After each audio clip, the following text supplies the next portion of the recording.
Namuhla amalungu ekomidi elibhekele ukusetshenziswa kwemali yabakhokhintela I-SCOPA abevakashele emahhovisi esikhungo esibhekele ukukhokha izinxephezelo zabalimele ezingozini zomgwaqo.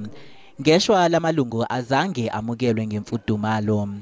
This has got so bad that we are here today. We have really faced a lot of resistance to us being here. There were attempts to cancel the meeting. The CEO is unavailable.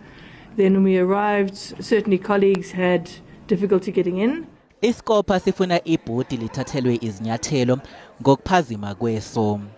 We need to now look at solutions.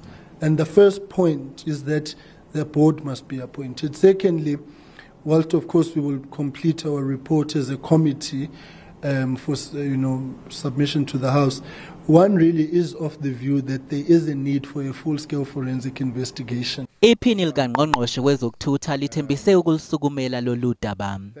It's something that we will look into and make sure that there are no lapses in legislation.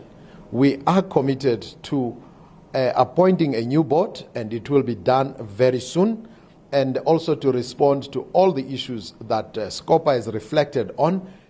Amalungu ePhalamende athi akhathazekile ngokusalela emuva komsebenzi wokukhokhwa kwezinxephezelo.